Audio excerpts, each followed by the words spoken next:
December 2010, Bristol, England, 8 days before Christmas. A young woman leaves a pub after drinks with colleagues. She stops at a grocery store, buys a pizza, picks up some cider. She's looking forward to a quiet weekend alone. Her boyfriend is away visiting family. In just a few days, they'll celebrate their first Christmas together. She walks home through the cold December air. And then she vanishes. For 8 days, her family searches. Police launch one of the largest investigations in Avon and Somerset police history. The nation watches, hopes, prays for a Christmas miracle. Instead, on Christmas morning, dog walkers find her body, lying in the snow, covered in leaves, 3 miles from her home. She had been strangled, but the horror didn't end there, because police arrested the wrong man. Her landlord, a retired schoolteacher, an eccentric bachelor with wild gray hair. The tabloids called him weird, creepy, the Nutty Professor. They destroyed his reputation. They were certain he was a killer. They were wrong. The real murderer was hiding in plain sight, living right next door, watching as an innocent man took the blame. This is the story of Joanna Yeates, the woman who went missing just before Christmas, and the case that exposed 2 monsters, a killer who hid behind a mask of normalcy, and a media that destroyed an innocent man's life. Joanna Claire Yeates was 25 years old. Born in Ampfield, Hampshire, she was described by everyone who knew her as bright, kind, and full of life. She had recently graduated with a postgraduate diploma in landscape architecture. She had a job she loved, a boyfriend she adored, and a future that seemed full of promise. Joanna met Greg Reardon at an architectural firm in Winchester in 2008. He was 27, an architect himself. They fell for each other quickly. In 2009, they moved in together, and in October 2010, they found the perfect flat, a ground-floor apartment in a beautiful Victorian house on Canninge Road in the upscale Clifton area of Bristol. It was their first real home together. Christmas was Joanna's favorite time of year, and this Christmas, 2010, was going to be special. Their first Christmas as a couple, living in their own place. Greg was going to meet her family. She was planning to bake, to decorate, to make everything perfect. But Joanna wouldn't live to see Christmas morning, because in that beautiful house on Canninge Road, danger was closer than anyone knew, living right next door. The house on Canninge Road had been divided into 3 separate flats. Joanna and Greg lived on the ground floor. Upstairs lived the landlord, a retired English teacher named Christopher Jefferies. And in the flat immediately next to Joanna's lived another couple, Vincent Tablock, a 32-year-old Dutch engineer, and his girlfriend, Tanya Morrison. Vincent Tablock seemed completely ordinary, highly educated, quiet, professional. He had a master's degree and a PhD in engineering from Eindhoven University of Technology in the Netherlands. He worked as a people flow analyst for an engineering consultancy firm in nearby Bath. His job was to study how people move through public spaces, airports, schools, stadiums. To his colleagues, he was unremarkable, polite, a bit introverted perhaps, but nothing unusual. He had been with his girlfriend Tanya for 3 years. They were talking about marriage, making plans for the future. To anyone looking from the outside, Vincent Tablock was exactly what he appeared to be, a boring, successful, utterly normal man. But Vincent Tablock was hiding something.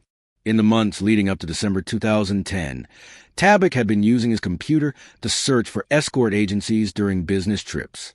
He had contacted sex workers by phone, and he had been watching violent pornography, videos showing women being bound and gagged, women being controlled, women being held by the neck, choked. The imagery was disturbingly close to the way Joanna Yeates would later die. Joanna Yeates and Vincent Tablock had never met before December 17, 2010. They were about to meet for the first and last time. Friday, December 17, 2010. It was the last day of work before the Christmas break. Joanna finished her shift at the architectural firm and joined some colleagues for drinks at the Bristol Ram pub on Park Street. It was festive, cheerful, Everyone was in good spirits. Around 8 p.m., Joanna said goodbye to her friends and began the 30-minute walk home. She was alone that weekend. Greg had gone to Sheffield to visit his family. Joanna told her colleagues she was looking forward to some quiet time, baking, shopping, preparing for Christmas. Police would later piece together her final movements from CCTV footage. 8:10 p.m., Joanna is seen leaving a Waitrose supermarket in Clifton Triangle. She doesn't buy anything. 8:30 p.m., she calls her best friend, Rebecca Scott, to arrange a meetup on Christmas Eve. Around 8:40 p.m., Joanna stops at a Tesco Express and buys a pizza. She then picks up 2 small bottles of cider from a nearby off-license. Then she walks home to the flat on Caninge Road. From CCTV, phone records, and forensic evidence, investigators would later piece together what happened next. Joanna arrived home. She put down her things. At some point that evening, her neighbor Vincent Tabak came to her door. According to Tabak's own account, which prosecutors would later challenge, Joanna invited him in for a drink. She made what he described as a flirty comment. Tabak claimed he tried to kiss her. She screamed. He put his hands over her mouth to silence her, and then he strangled her. Prosecutors told a different story. They said Tabak attacked Joanna within minutes of her arrival home. He used his height, he was almost a foot taller than her, to overpower her. He pinned her to the floor by the wrists. Joanna fought back. She fought desperately. But it wasn't enough. Tabak strangled her with his bare hands. No ligature, just his hands around her throat. The struggle was lengthy. Her death was slow and painful. By the time it was over, Joanna Yeates had sustained 43 separate injuries. Cuts, bruises, a fractured nose. She was 25 years old. It was 8 days before Christmas. 2 days later, on Sunday, December 19th, Greg Reardon returned home from Sheffield. He expected to find Joanna waiting for him. Instead, the flat was empty. Her coat was there. Her phone was in the pocket. Her purse and keys were on the side. The cat hadn't been fed. Greg tried calling her. The phone rang from inside the flat. Something was very, very wrong. Shortly after midnight, Greg called Joanna's parents. Then he called the police. The search for Joanna Yeates had begun. From the start, detectives knew this was serious. "This is very, very unusual," said Detective Superintendent Mark Saunders. "Every possible normal explanation for why someone goes missing is coming up with a dead end." Joanna had no reason to disappear. She hadn't taken her phone or her keys. She hadn't accessed her bank accounts. There were no signs of forced entry at the flat. No obvious signs of a struggle. Police launched one of the largest investigations in Avon and Somerset police history. Around 70 officers and staff were assigned to the case under Operation Braid. Rewards totaling £60,000 were offered for information. Joanna's face was everywhere, on news broadcasts, in newspapers, on social media. Her parents made emotional appeals. Her boyfriend, Greg, spoke to reporters, his voice breaking. "I desperately want her back. I thought we would be together forever. She was my future. This Christmas was going to be our first together."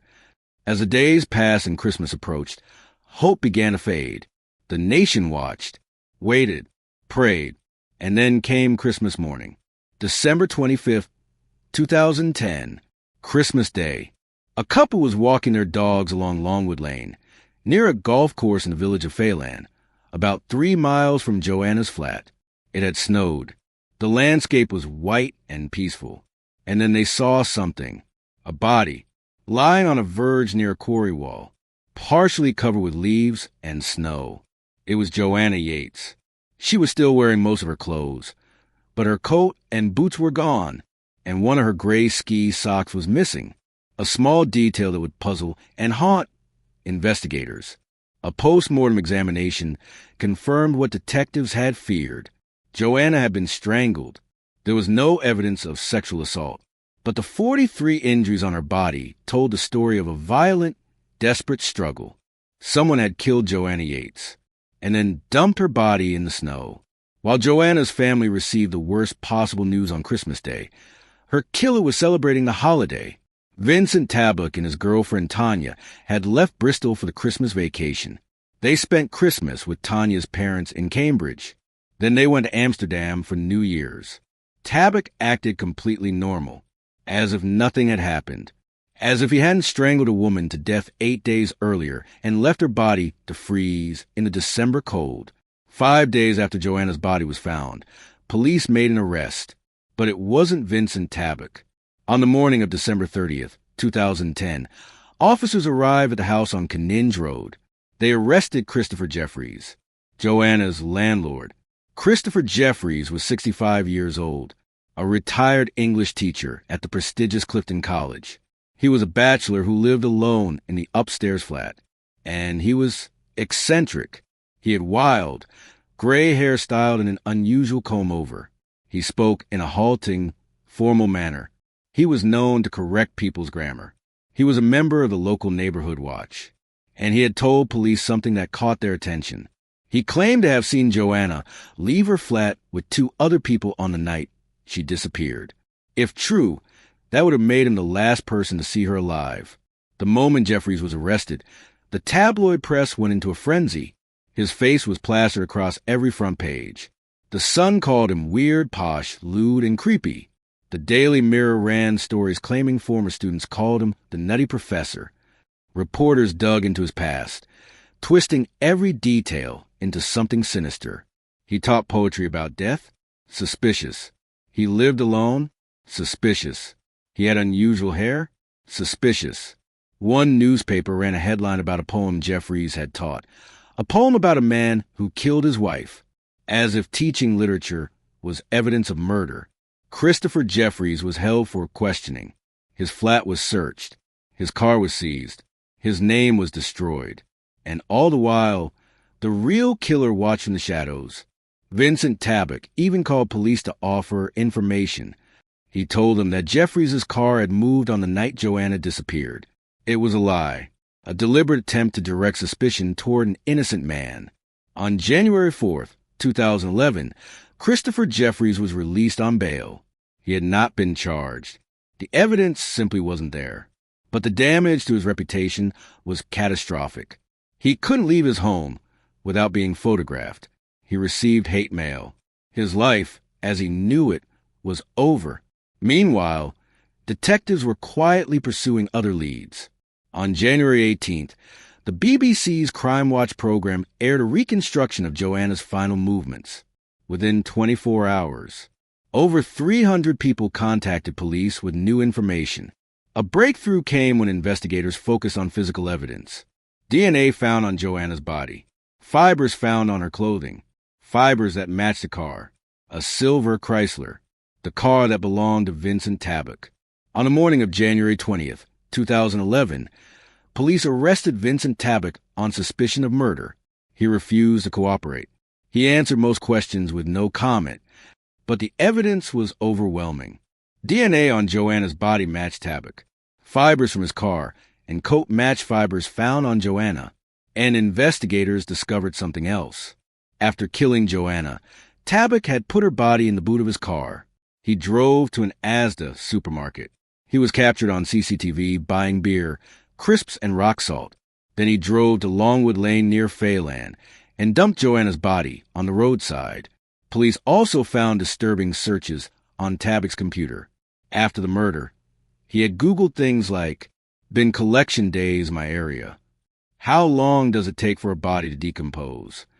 On January 22nd, 2011, Vincent Tablock was formally charged with the murder of Joanna Yeates. The trial of Vincent Tablock began on October 4th, 2011 at Bristol Crown Court. Tablock admitted he had killed Joanna Yeates, but he denied murder. He pleaded guilty only to manslaughter. His defense? He claimed it was an accident, a panic reaction. He said Joanna invited him in, made a flirty comment, and when he tried to kiss her, she screamed. He put his hands over her mouth, and somehow, without meaning to, he strangled her for about 20 seconds. The prosecution destroyed this story. Prosecutor Nigel Leclerc told the jury, her neck was held for long enough and hard enough to kill her. There was a violent struggle by Miss Yeates to survive. death was not instantaneous. He might have let go, but he did not. He knew that Miss Yeates was in pain and struggling to breathe. Despite that, Vincent Tabak continued to hold and squeeze her neck to kill her. The jury heard about the 43 injuries on Joanna's body, the fractured nose, the cuts and bruises on her head, neck, torso, and arms. This was not a brief, panic moment. This was a prolonged, violent attack. And while the jury was not told about Tabak's violent pornography habits, the judge was. In his sentencing remarks, Justice Field would later refer to a sexual element to the killing. On October 28, 2011, the jury returned its verdict, guilty of murder. Vincent Tabak showed little emotion as the verdict was read. Justice Field sentenced him to life imprisonment with a minimum term of 20 years. He called the crime a dreadful evil act. He described Tabak as very dangerous and thoroughly deceitful. Vincent Tabak was taken to prison, but the story didn't end there, because there was still the matter of Christopher Jefferies, the innocent man whose life had been destroyed. On March 4th, 2011, months before Tabak's trial even began, Jefferies was formally released from bail. He was no longer a suspect. He had been cleared. He was never charged with any offense in connection with Joanna's murder. But the tabloids had already convicted him in the court of public opinion. Determined to restore his reputation, Jefferies fought back. He sued 8 newspapers for libel, and he won. The Daily Mirror and The Sun were found guilty of contempt of court for publishing articles that could have prejudiced the trial. The Mirror was fined £50,000. The Sun was fined £18,000. Jefferies received substantial damages, believed to be in the 6 figures. In 2012, Jefferies gave evidence at the Leveson inquiry into press ethics. He told the inquiry, "The national media shamelessly vilified me. It was clear that the tabloid press had decided I was guilty of Miss Yates's murder and seemed determined to persuade the public of my guilt." The UK press said about what can only be described as a witch hunt. Joanna's boyfriend Greg Reardon also criticized the media. Joe's life was cut short tragically, but the finger-pointing and character assassination by social and news media of as yet innocent men has been shameful. Christopher Jefferies still lives in the same flat on Caninge Road. He has become an advocate for press reform and is now a trustee of the Press Justice Project, which campaigns for people affected by media abuse. In 2025, he received a public apology in the High Court from News Group newspapers for the invasion of his privacy, including alleged phone hacking and blagging of his personal information. 15 years after his ordeal, he continues to fight for accountability. As for Vincent Tabak, he is currently in prison at HMP Winchester. In 2015, it emerged that child pornography had been found on his laptop. He pleaded guilty to possessing over 100 indecent images of children and received an additional 10-month sentence to run alongside his life sentence. His request to be transferred to a prison in the Netherlands have been denied. He will be eligible for parole no earlier than 2031. Joanna Yeates was buried on February 11, 2011, at St. Mark's Church in Ampfield, Hampshire. Approximately 300 people attended the service. She was 25 years old, a landscape architect, a daughter, a girlfriend, a young woman with her whole life ahead of her. She was killed by a man she had never met before, a neighbor who hid his darkness behind a mask of normalcy, a man who strangled her to death and then went Christmas shopping. The murder of Joanna Yeates is a story with 2 villains, Vincent Tabak, the killer who took her life, and a tabloid press that nearly destroyed an innocent man in their rush to find someone to blame. It's a reminder that monsters don't always look like monsters. Sometimes they look like quiet neighbors. Sometimes they look like successful professionals. Sometimes they live right next door. And it's a reminder that in the search for justice, we must be careful not to create new victims. Christopher Jefferies lost years of his life to a crime he didn't commit. His reputation was shattered. His privacy was violated, all because he looked different. Joanna Yeates deserved better. She deserved to spend Christmas with her boyfriend. She deserved to build a life, a career, a future. She deserved to grow old. Instead, she was found in the snow on Christmas morning, gone too soon. but never forgotten. Joanna Yeates. April 19th, 1985 to December 17th, 2010. May she rest in peace. If this story stayed with you, please take a moment to like this video and share it with someone who should hear it. Subscribe to Mystery Archives Daily for more true crime stories told with depth and respect. Leave a comment below. What do you think this case teaches us about justice, media, and the dangers of assumptions? I'll see you in the next one. Take care.